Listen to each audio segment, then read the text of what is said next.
Now, in the next theorem, what we want to do is look at the idea that we've got two angles that are being subtended by this arc CE. So if you have a look here, the angle up this way at I and this one at D are both subtended by that same angle, that same arc, or the same chord if you want to talk about that. And if you have a look there and compare them, they're exactly the same. No matter where I'm moving them, they're exactly the same. So that's what the theorem's all about, is the idea that if we get the same arc and we get this angles from that arc to the circumference, then they're going to be exactly the same. Then it comes about because the idea is, if we go back to one of our previous theorems, that an angle at the circumference was half the angle at the center if it was standing on the same arc.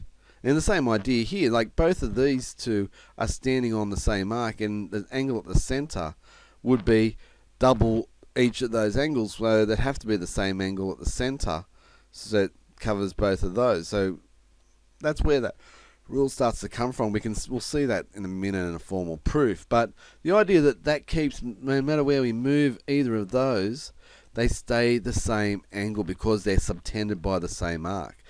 If we move the arc and make it a little bit bigger, then the angles start to get bigger as well. So they start to change as well. And whether they get smaller or larger, really doesn't make much difference. It basically means that we get the same size angle each time, no matter where we put them.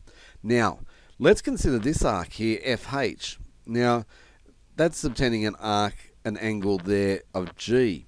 Now, if I start to move H here, so I'm going to change the size of my arc, and I want to try and make it exactly the same as CE. So I'm looking for 7.09. I'm going to try and get it close. And there we go. We got 7.09. Hopefully our angle here is similar, and it's pretty close. It's 0.01 out. So we've got a rounding error occurring. But if we have a look here, because I've created an equal arc, then the angles at the circumference are equal as well. Again, that one's going to not change. It's going to stay the same. So the idea we had in an earlier theorem, that angles subtended at the center by equal chords were equal, or equal arcs were equal, then the same idea here goes, that if we've got equal chords or equal arcs, then the angle at the circumference is going to be the same as well. So equal chords, equal arcs subtend equal angles at the circumference. So the formal proof of that is really just looking at the idea that if we have an arc AB that subtends both angles at C and D there, it would subtend the angle at the center there. Now for C, the angle at the center would be double, and at D, the angle at the center would be double. So the idea that if that angle doesn't change at the center, then both those angles at the circumference must be half that angle, so they must be equal.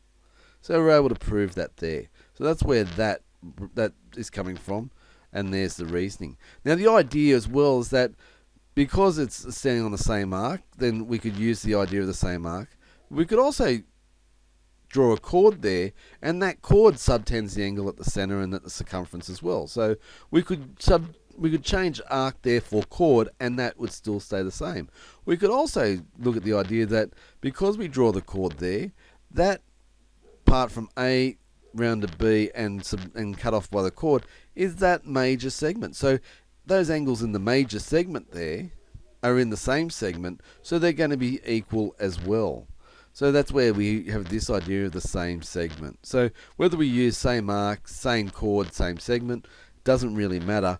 The idea that once we create that arc and the angles are subtended by that same arc or chord or segment, then those angles at the circumference will always be equal.